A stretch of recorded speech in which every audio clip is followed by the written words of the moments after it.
A continuación, para dar inicio a la exposición, quisiera presentarles a la expositora que nos acompaña el día de hoy. Su nombre es Valentino Morales, es psicóloga educacional de la Pontificia Universidad Católica de Chile, magíster en Psicología Educacional de la Universidad de Chile, cuya tesis fue sobre los significados y prácticas de docentes en relación a la salud mental de sus estudiantes.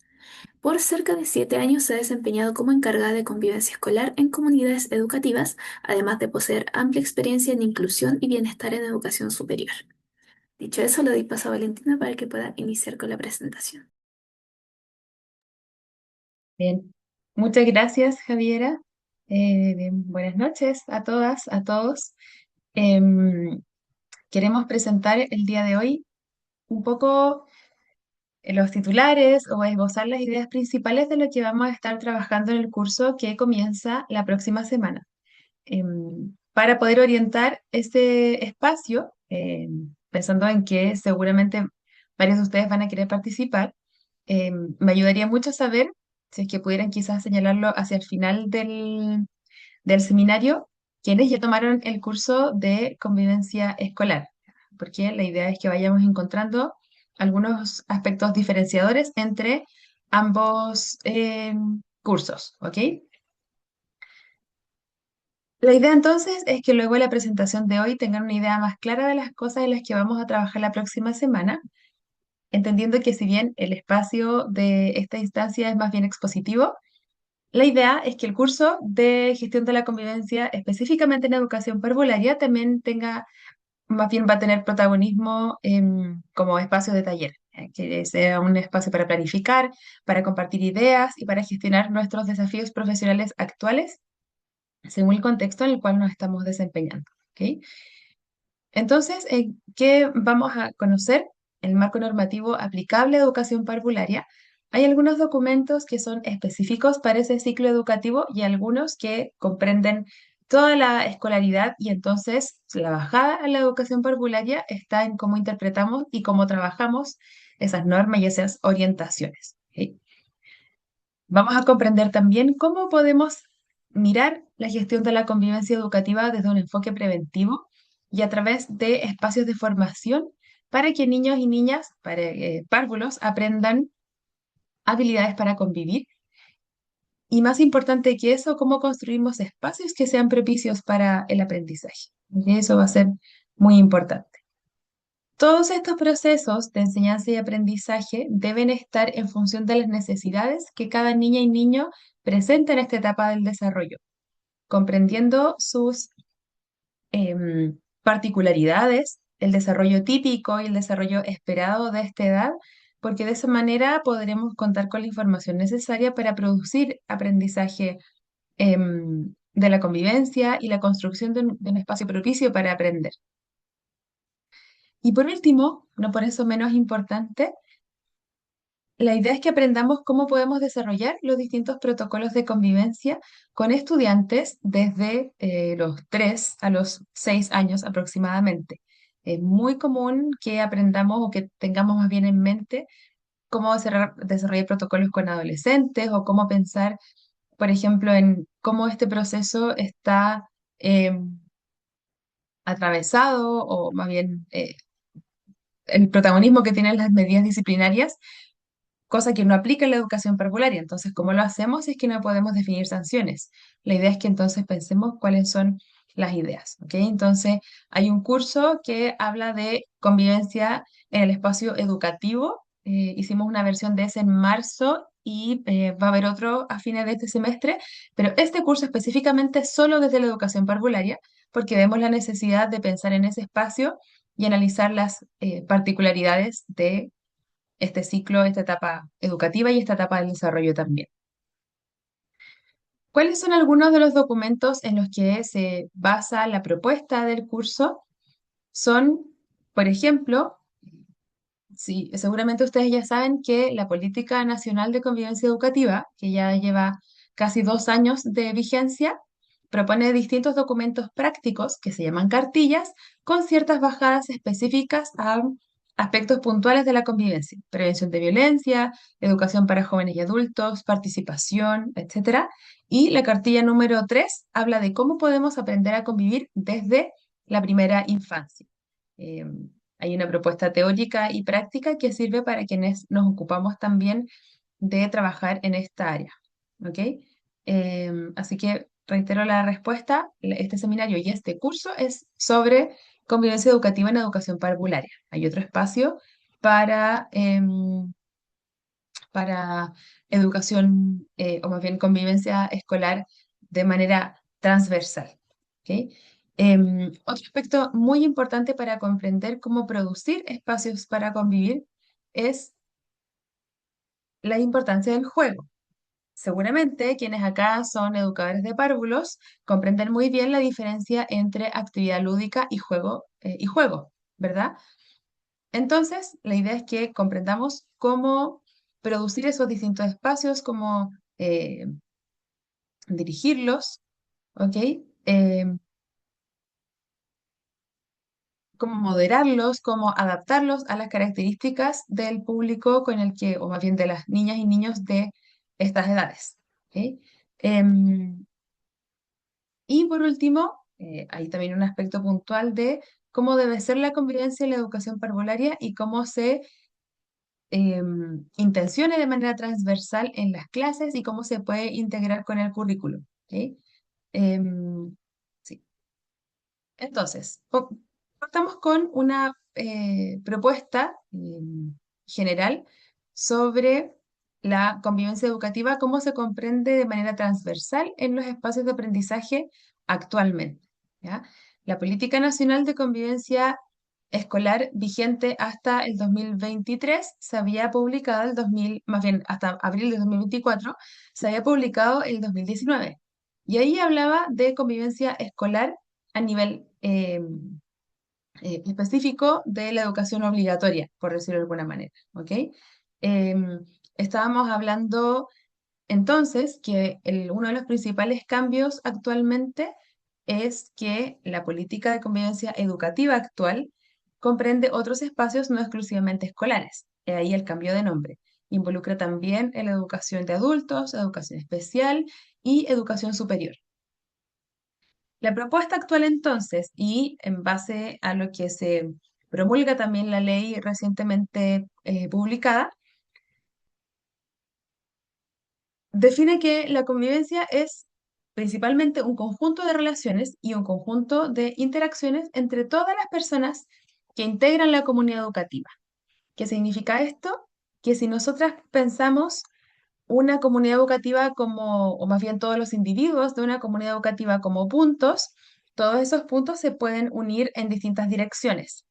Hay una eh, particularidad de las relaciones entre pares cuando se trata de niñas y niños, relaciones entre estudiantes y personas adultas, entre los distintos adultos del mismo espacio, por supuesto que también con las familias de cada estudiante, y se suma también la comprensión de que todas las comunidades educativas se relacionan con su entorno, con su geografía, con las organizaciones que son vecinas en términos de territorio, con la cultura de la zona en la que se encuentran, etcétera. Entonces, eso es, por definición, la convivencia.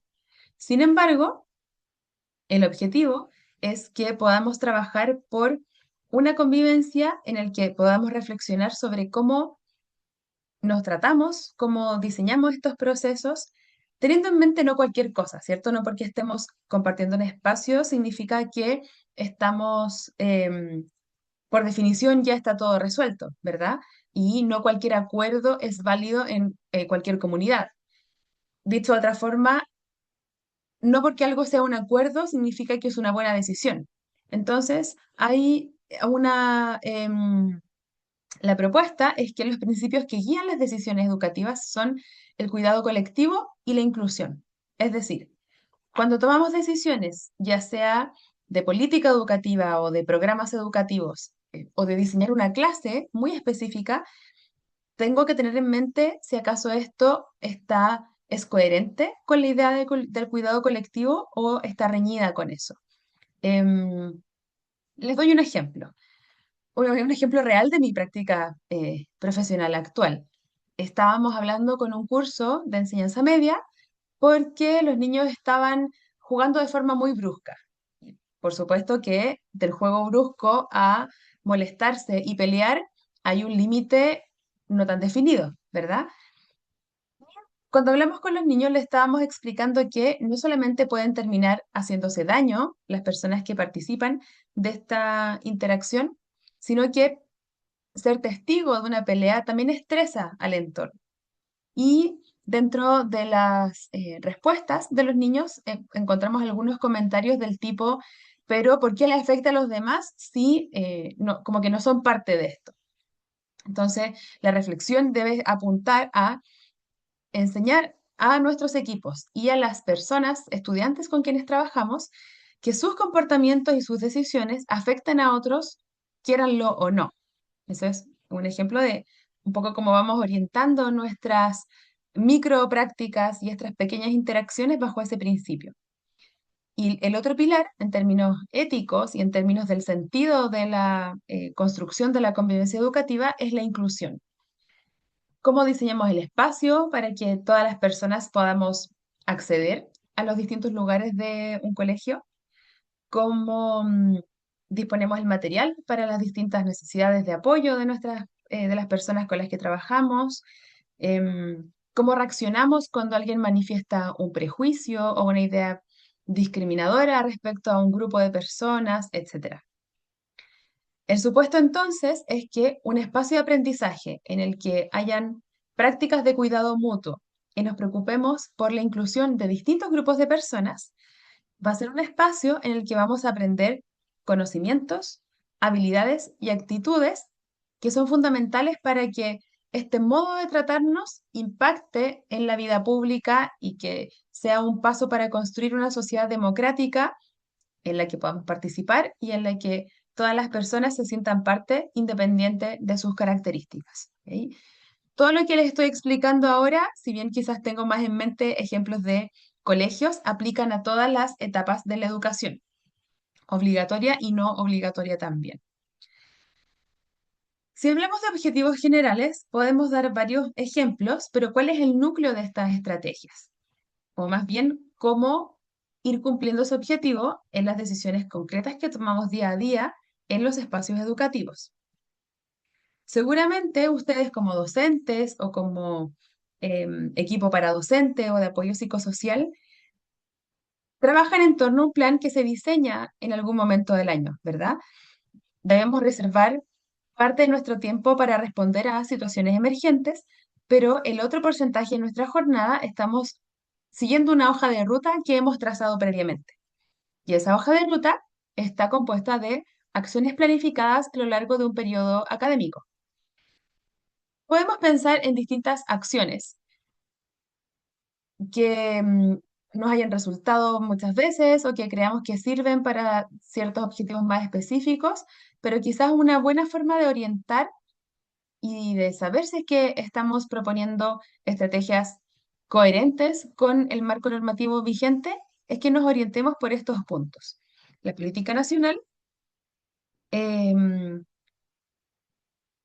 propone que estos 6 ejemplos de estrategias que sirven para producir esta convivencia con foco de cuidado colectivo y entender que la convivencia es también un proceso de aprendizaje. ¿Ok?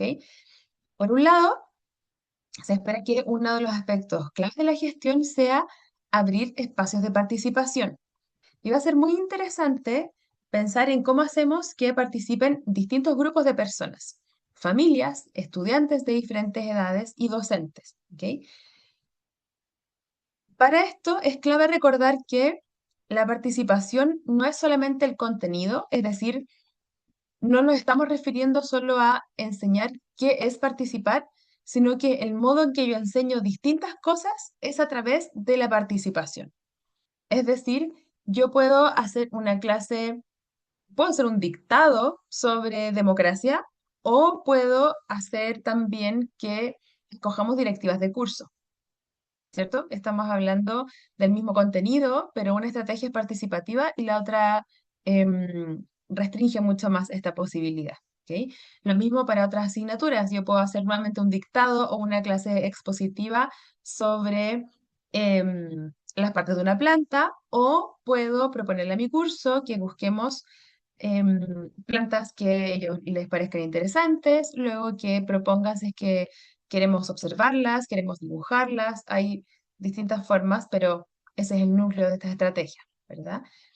Es muy importante también para construir un clima de convivencia y un modo de convivir adecuado, que contemos con modos de comunicación conocidos y ordenados para las personas de una comunidad. ¿Ok? Yo conozco colegios en los que no está tan claro cómo comunicarse con los docentes, entonces hay dos alternativas, o se invade su vida personal a través de sus contactos personales, para la redundancia, o bien no hay un método institucional al que las familias puedan acudir, entonces van al colegio y esperan encontrarse con el profesor o la profesora, u otros métodos, pero a lo que voy con este ejemplo es que para transmitir confianza es necesario tener espacios conocidos, ¿verdad?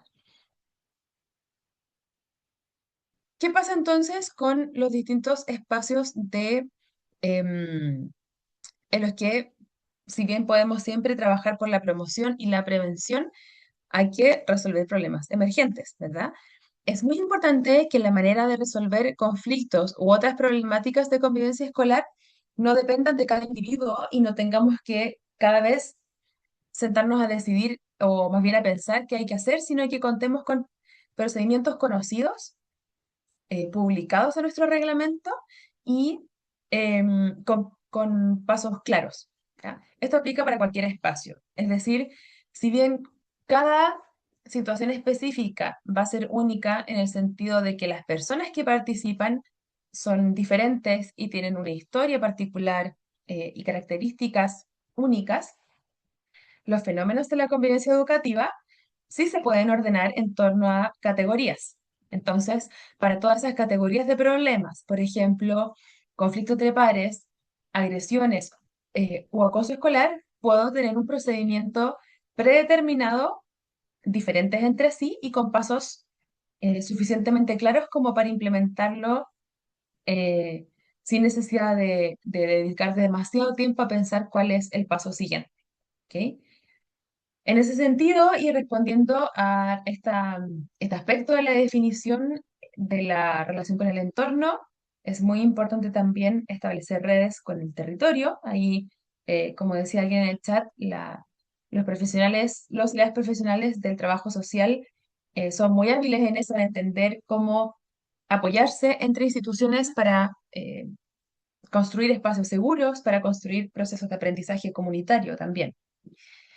Y por último, recordemos que todos los procesos educativos, si bien la participación de estudiantes y sus familias es fundamental para construir una comunidad, somos las y los profesionales de la educación quienes tenemos mayor responsabilidad en que estos procesos sean responsables con el bienestar de niños y niñas y con la calidad que requieren más bien los procesos de aprendizaje, de enseñanza-aprendizaje, para producir cambios en nuestra comunidad y en la vida de niñas y niños. ¿Ok? ¿Cómo se hace esto entonces, considerando las características de las niñas y niños en educación parvularia? Estamos hablando de, en primer lugar, una política que aplica a los distintos espacios, pero ¿cómo lo hago para pensar en esta población? ¿Ok? Recordemos algunos puntos claves de esta etapa. Primero, seguramente lo hemos visto como educadoras, como eh, dupla psicosocial, como en nuestros distintos roles, cómo es que uno de los grandes desafíos de este proceso del desarrollo es la tolerancia a las distintas frustraciones, que puede ser en respuesta a una carencia fundamental de atención o de cuidado, y también puede tener que ver con que no se cumplió una expectativa muy concreta de un juego que yo esperaba, o un objeto que yo quería, o una actividad de la que no quiero salir, o una actividad que no quiero hacer, etcétera. Es muy importante tener en mente que la tolerancia y la frustración se desarrolla justamente frustrándose. Lo importante de esto es que quienes trabajamos en educación tenemos la tarea de producir la frustración correcta. Es decir, si uno de mis estudiantes llora porque un compañero se burló de él, yo necesito abordar la burla porque no es algo que deba ocurrir en el espacio, porque es algo que tenemos que eliminar de nuestra interacción cotidiana. Pero si mi estudiante llora porque le pedimos que comparta los materiales y no quería, lo lamento mucho, pero justamente en este espacio se espera que compartamos. Y yo sé que te cuesta y no es lo que querías hacer, pero si, así como te estoy pidiendo que tú compartas con tu curso, los demás también tienen que compartir contigo. Y no sé si me explico bien, pero hay algunas frustraciones muy importantes de evitar y otras frustraciones que debemos producir y acompañar al estudiante en la regulación de su reacción emocional. ¿Ok? Dicho eso, entonces, es importante recordar que expresión emocional no es lo mismo que desregulación. A veces, como personas adultas que trabajamos con primera infancia, nos desvivimos por evitarles experiencias desagradables, para que así no experimenten emociones incómodas. Aburrimiento, tristeza, frustración, rabia, son emociones necesarias. Son emociones que dan información de tu mundo interno y de tu entorno. Y por supuesto que no es agradable ver a un niño o niña que está llorando o que está muy enojado y produce tensión en el entorno. Pero si es que un niño se enoja y me está explicando con mucha rabia lo que le pasó, ese niño no está desregulado. Y si un niño está llorando porque ocurrió algo que le hizo sentir triste, tampoco se está desregulando. Está expresando sus emociones y es en ese sentido que nuestro rol de profesionales de la educación es acompañar la expresión y un poco traducirle a ese mismo niño o niña sus propias emociones.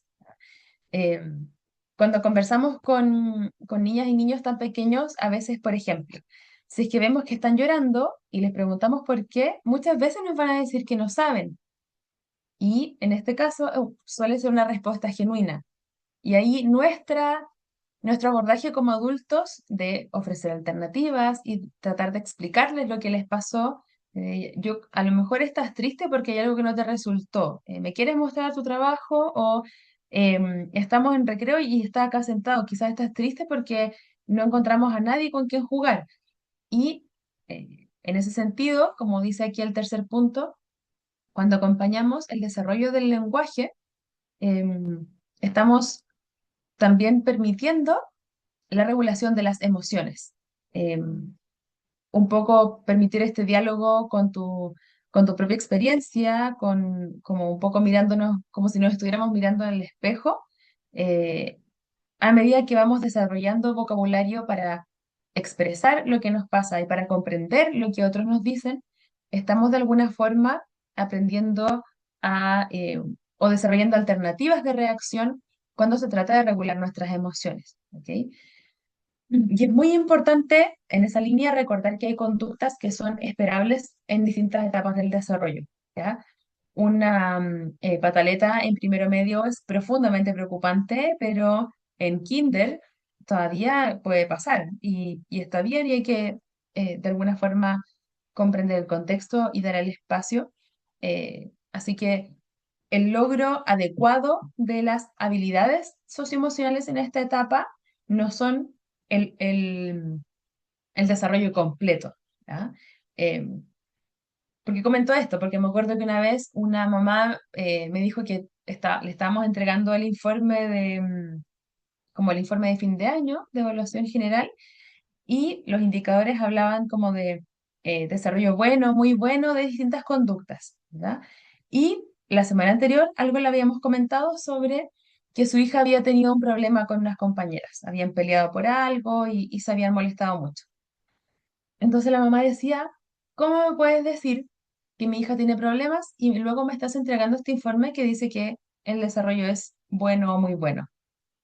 Entonces la respuesta en ese momento fue, porque es bueno o muy bueno para la edad y lo adecuado a la edad no es lo perfecto. Yo espero que los niños tengan disputas, peleas, discusiones, se frustren, etcétera. Y eso no habla de una falta de habilidades esperable para la edad, habla de lo que yo supongo que esta edad va a seguir siendo un desafío y la idea es transmitirlo para que lo podamos ir trabajando, ¿cierto? Pero en síntesis, la idea es comprender cuáles son las cosas o las habilidades que deberíamos lograr en esta etapa para ir enfrentando desafíos cada vez más grandes a lo largo de la escolaridad.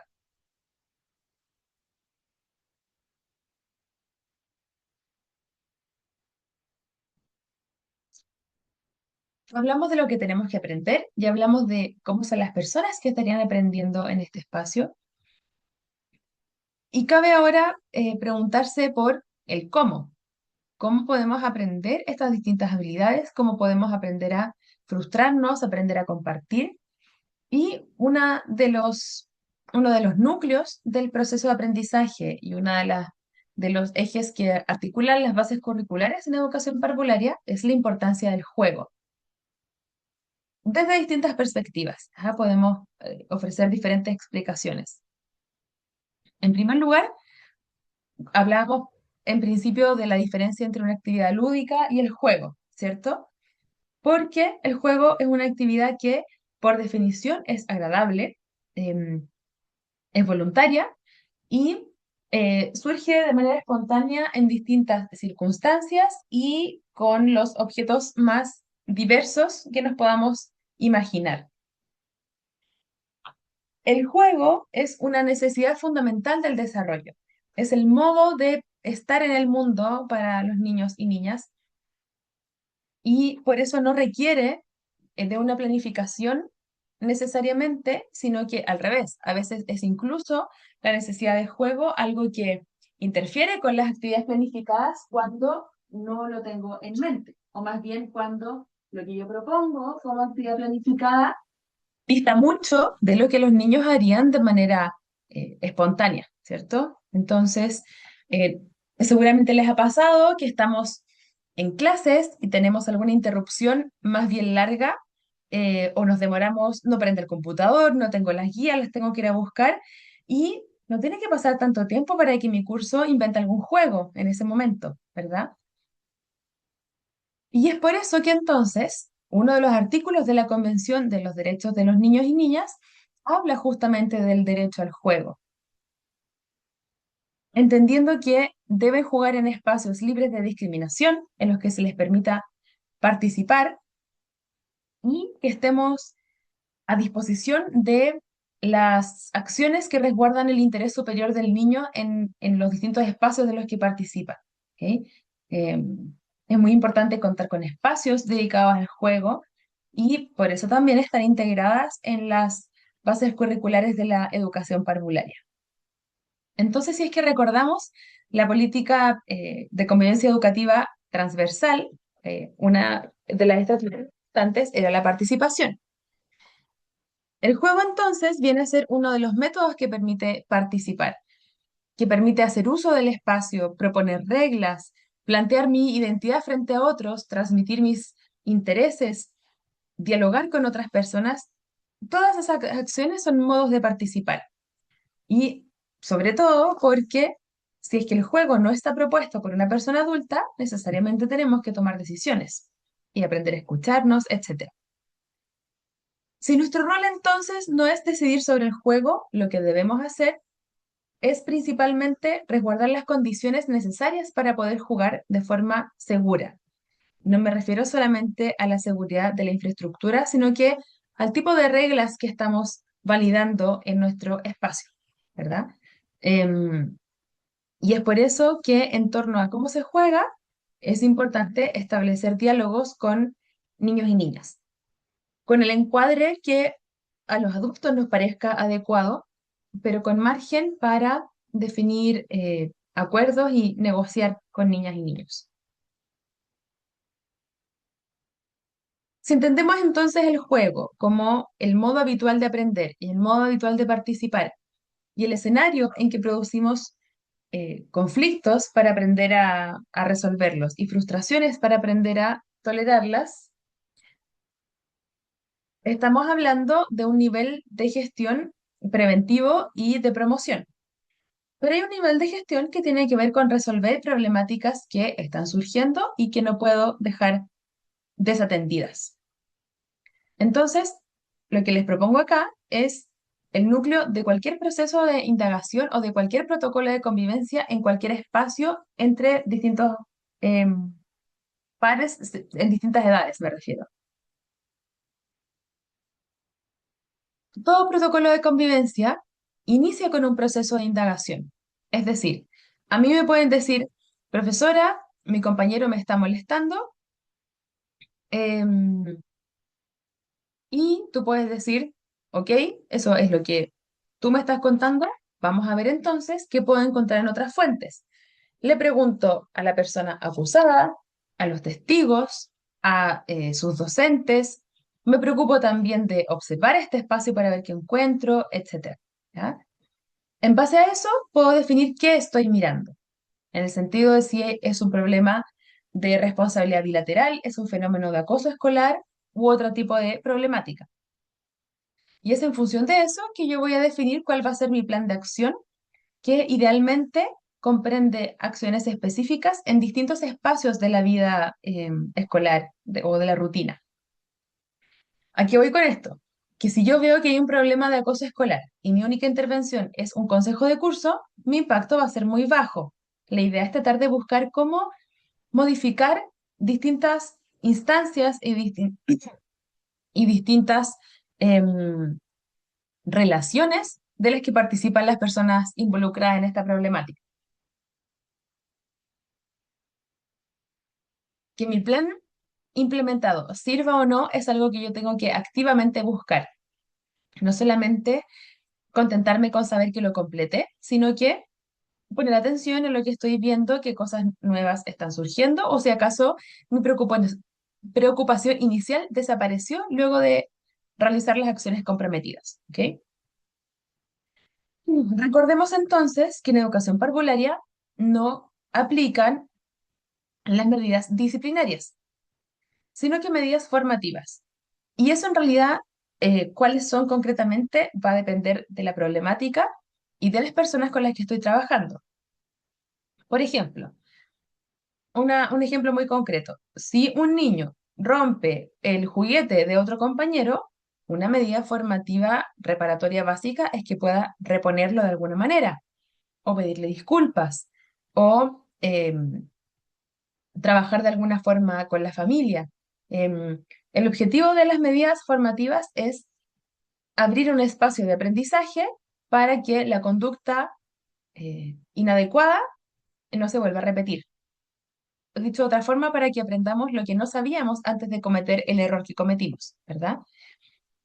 Y es por eso que las entrevistas y todos esos espacios deben tener las mismas características de un espacio protegido para aprender.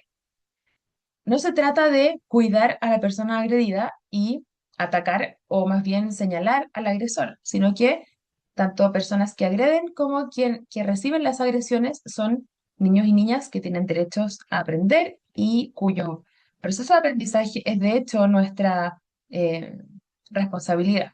¿Sí? ¿Por qué? ¿Por qué hacemos tanto énfasis en la importancia de ponerle nombre al problema que estamos viendo? Porque según lo que estamos pasando o lo que estamos abordando, vamos a tener que tomar decisiones distintas, ¿verdad? Que un estudiante se frustre y golpee en reiteradas ocasiones a sus pares, completamente fuera de sí, porque algo que pasó en clases no le gustó, estamos posiblemente frente a una desregulación y eso se aborda con un protocolo específico para eso. Muy distinto es si incluso ese mismo niño o niña empuja a una compañera que se niega a bajarse del juego al cual él también se quiere subir. En ese sentido, recordemos que las agresiones como hecho puntual a veces cumplen una función. No digo que sean necesarias ni que sean buenas, sino que tienen sentido. Lo importante de abordar las agresiones planteando que son una mala decisión es prevenir que se instalen como un modo válido de resolver problemas, porque la violencia como fenómeno social aparece cuando la agresión a otros y el abuso de la fuerza es validado y es posible y no hay reacción o crítica del entorno cuando nos tratamos de esa manera. ¿Ok? Sobre esto también profundizaríamos en el curso que comienza la próxima semana. Recordemos también aquí un mito muy común que los párvulos son muy chiquititos para hacer bullying. Lamentablemente no es cierto. De momento que eres un actor social, que eres parte de una sociedad, puedes aprender a discriminar. Tenemos referentes en nuestras familias, en los medios de comunicación, en los videojuegos. Eh, de momento que participas de una sociedad, puedes aprender las cosas buenas y malas de la sociedad. Por lo tanto, sí hay casos registrados, documentados de acoso escolar en prekinder.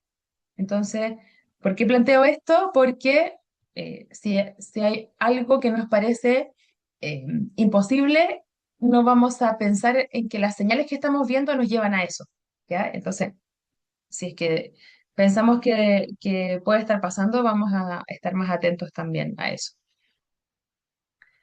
Y tanto frente a las agresiones que podamos observar como a los conflictos entre pares, ya que ya vamos a ver que no es lo mismo, recordemos que hay distintas estrategias que podemos implementar, distintas estrategias de resolución de conflictos. La diferencia principal tiene que ver con la intervención de la persona adulta. Posiblemente en educación parvularia vamos a tener un rol más activo en el sentido de que el adulto muestra la estructura del diálogo y vamos ofreciendo más alternativas que cuando hacemos una mediación, en el que nos preocupamos principalmente de que la conversación se dé en un espacio adecuado, ¿ya? En ese sentido, somos más bien imparciales cuando estamos haciendo mediaciones, pero cuando estamos haciendo un arbitraje, tenemos un rol más activo en proponer alternativas de solución y compromisos frente al problema que estamos queriendo resolver. Y por último, que les quiero explicar el día de hoy, es que vamos a aprender también qué significa o más bien en qué consiste el modelo de escuela total o Whole School Approach y cómo pensar bajo este modelo para la gestión de la convivencia en educación parvularia. Recordemos que este modelo se parece al modelo de salud pública, ¿cierto? Es decir, todas las personas, independiente de su estado de salud, podemos ir a nuestro consultorio asignado para hacer un chequeo general, para contar o ver cómo estamos, etcétera. Y en función de esa visita, podemos necesitar o no la visita de un especialista. Quizás yo fui a mi control, llevé a mi hijo al pediatra, al control de niño sano y estaba bien, pero le preocupó una manchita que tenía, entonces mejor le derivamos al dermatólogo para ver si acaso tiene algo que requiere atención, ¿ok? Y el apoyo focalizado, es decir, la visita al especialista puede ser suficiente si es que confirma que no había nada de cuidado o nos puede pasar a un programa de atención más específica, es decir, para intervenir porque esa manchita efectivamente sí era algo preocupante y hay que resolverlo. Tomemos esa analogía para comprender la gestión de la convivencia, ¿ok? El objetivo es entonces que la mayoría de las acciones que apuntan a la mayoría de las personas de una comunidad busquen promover espacios seguros y habilidades para convivir. En ese sentido, por ejemplo, los espacios de formación para familias son muy importantes porque permite compartir una manera global de, por ejemplo, entender el sentido del juego. Entonces, como son todas las familias, estamos trabajando en ese nivel de intervención. Si pensamos en cómo trabajar con grupos específicos, a veces necesitamos prevenir riesgos que no apuntan a todas las personas, sino que algunos grupos en función de sus características. Por ejemplo, quizás cuando yo acompaño el recreo de kinder, no tengo que vigilar de igual manera a todos los niños y niñas, sino que debo dedicarme a ver qué pasa en la cancha de fútbol, porque ese grupo específico de estudiantes presenta el riesgo de pelear con mayor frecuencia e intensidad por el tipo de juego que ha escogido, por ejemplo, ¿verdad? Entonces, la idea es comprender qué necesitan y en base a la información levantada, ir definiendo objetivos e indicadores de que nuestra intervención está funcionando. ¿Ya? No recuerdo si era desde el año pasado o antes, pero que hay un diagnóstico integral de aprendizajes de convivencia y desarrollo socioemocional para educación parvularia, desde educación parvularia en adelante. Entonces, si es que, por ejemplo, a principio de año aplicamos herramientas diagnósticas de convivencia escolar, en función de sus resultados, vamos a decidir con qué cursos trabajamos o no durante el año. Y ese proceso de decisión significa definir cuáles van a ser mis apoyos focalizados, o más bien en quiénes me voy a enfocar para ofrecer sistemas de apoyo. Y por último, estamos recordando o debemos recordar que podemos prevenir distintas eh, eh, manifestaciones de la violencia escolar, pero siempre va a haber un grupo de fenómenos en los que debemos intervenir para resolverlos, pues ya se han manifestado. Y una forma de gestionar en este nivel son el desarrollo de los protocolos, es decir, poner atención a un fenómeno, indagar en qué consiste y trabajar con las personas involucradas para aprender a partir de esto, ¿ya? Eh, no solamente es obligatorio, sino que es una forma de comprender y abordar lo que está ocurriendo. Y para que esto funcione, la forma en la que se implementa debe ser adecuada a las características de los estudiantes que participan y teniendo siempre en mente el bien superior de todas y todos. ¿Ok? Entonces, dicho esto, entendiendo que partimos de lo más general, que es la política nacional, a lo más particular, que es cómo gestionaríamos este proceso en una escuela, jardín, colegio, etcétera. ¿Qué les puedo decir? Además de recordar las fechas de este curso, que va a ser un espacio en el que podemos planificar nuestras clases, diseñar nuestros propios protocolos, nuestros sistemas de gestión, un taller para nuestras familias, etcétera. Entonces, para quienes se inscriban en el curso, va a ser muy importante que tengamos lápiz y cuaderno a mano y, como digo yo siempre en mis cursos, estas clases no sirven de podcast mientras hacemos aseo, sino que debemos estar sentados trabajando porque vamos a tener que escribir, tener nuestro reglamento a la mano y así hacemos de ese espacio algo más práctico y más provechoso para quienes estamos insertos e insertas en el mundo profesional. ¿Ok? Tenemos entonces ahora, si no me equivoco, Javiera, algunos minutos para responder preguntas, posiblemente. Exactamente. Tenemos tiempo para hacer 3 preguntas, así que quienes tengan una consulta pueden ir levantando la mano y les vamos a ir solicitando que activen su micrófono. Camila ya lo levantó, así que un segundito. Camila, ahí puedes activar.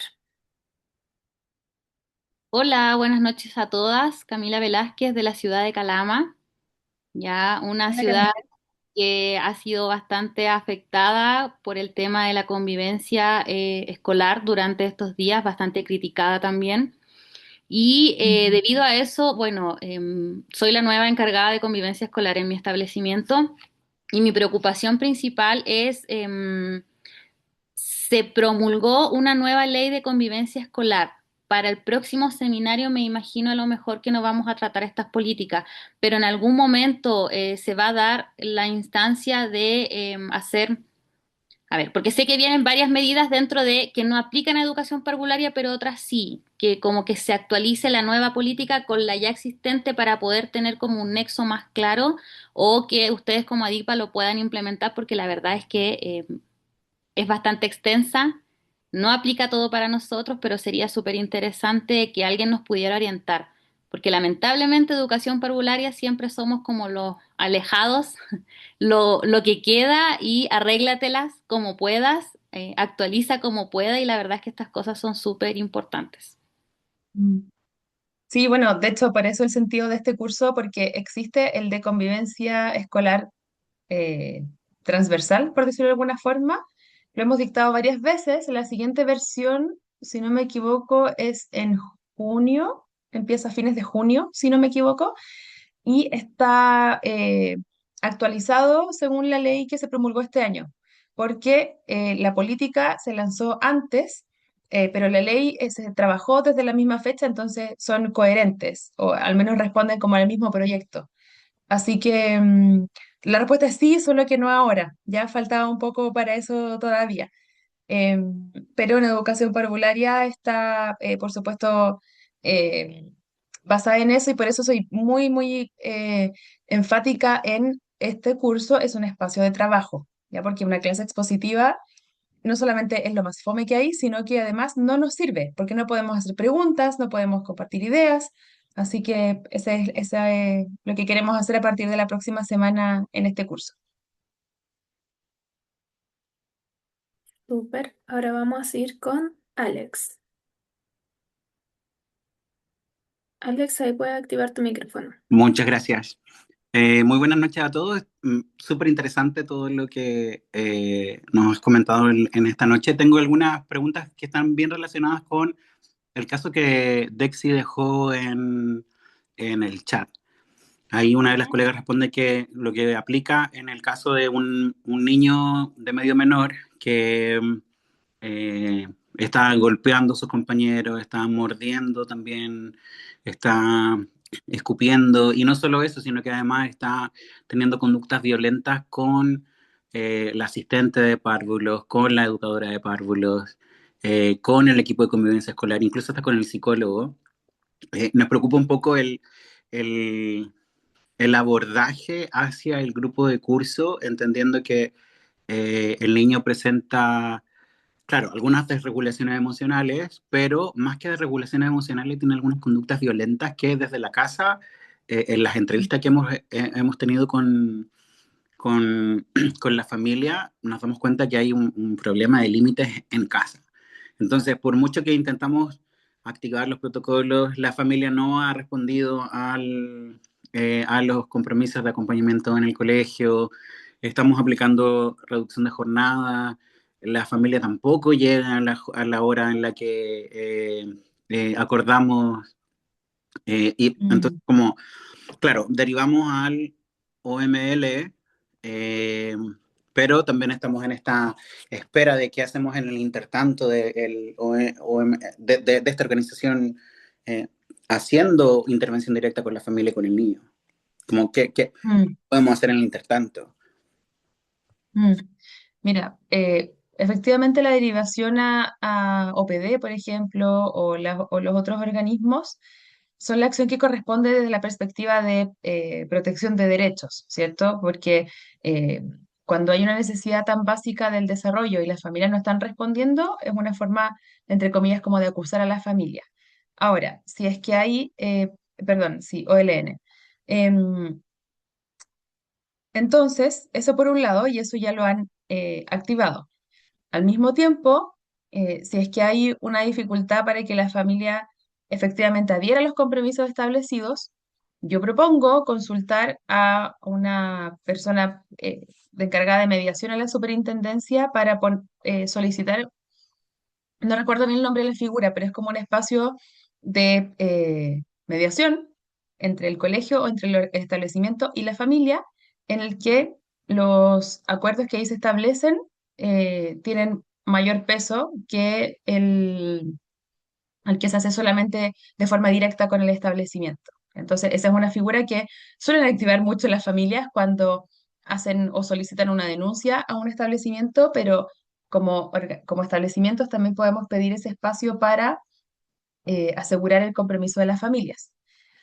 Y en paralelo, o más bien de manera previa, si es que ese estudiante ha presentado ya más de una desregulación propiamente tal, seguramente debe contar con un PAEC, como decían, plan de acompañamiento emocional y conductual, porque ese es también nuestro respaldo como institución de que estamos haciendo todo lo que está en nuestras manos para cuidar a ese estudiante. Pero de lo que tú cuentas, creo que lo anterior que te mencionaba es lo último que les faltaría. Em, sí. Ahora, la dificultad del PAEC, que entiendo que es obligatorio para los niños del espectro autista, no sé si cualquier estudiante puede tener un PAEC específico porque faltarían orientaciones. Lo que sí se puede hacer es aplicar el protocolo de desregulación que por defecto nuestro reglamento debe tener. Y ese protocolo no requiere el diagnóstico específico porque es como un procedimiento tipo, procedimiento general. Así que eso se me ocurre por ahora. Obviamente eh, depende mucho del caso a caso, ¿cierto? Pero creo que esas tres áreas hay que tener en mente. Y vamos a ir con la última pregunta, que es de Daniela Carolina. Ahí puede activar, Daniela.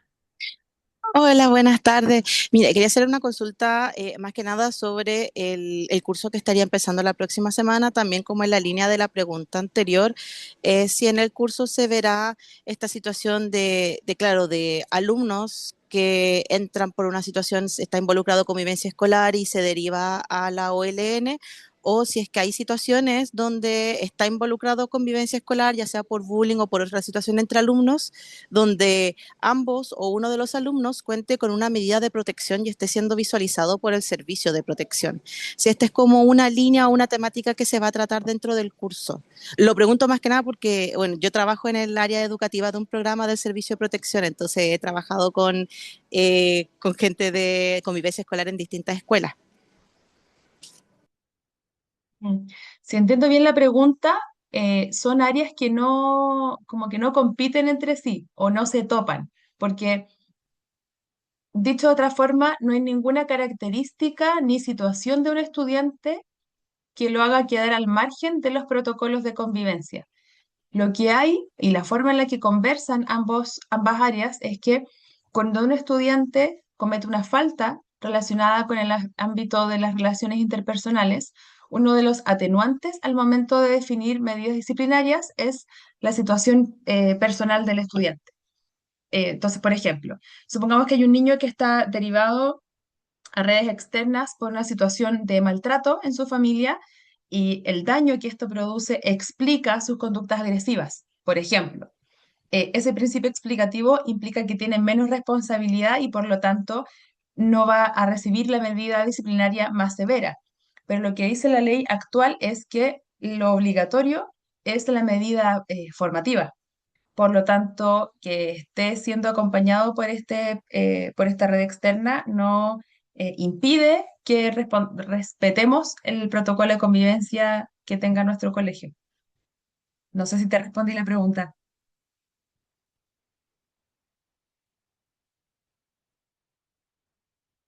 Mira, sí. Sí, ahí puso un dedito para arriba. Buenísimo. Valentina, agradecerte mucho por la exposición, por tus respuestas. Con esto daríamos por concluido el seminario. Bien. Gracias a ti, muchas gracias a todas y todos. Ojalá que nos veamos la próxima semana y ahí vamos a ir resolviendo cualquier duda que surja en ese espacio. Así que gracias a todos, buenas noches y gracias Javiera por acompañarnos. De nada. Deme un segundito y paro la grabación.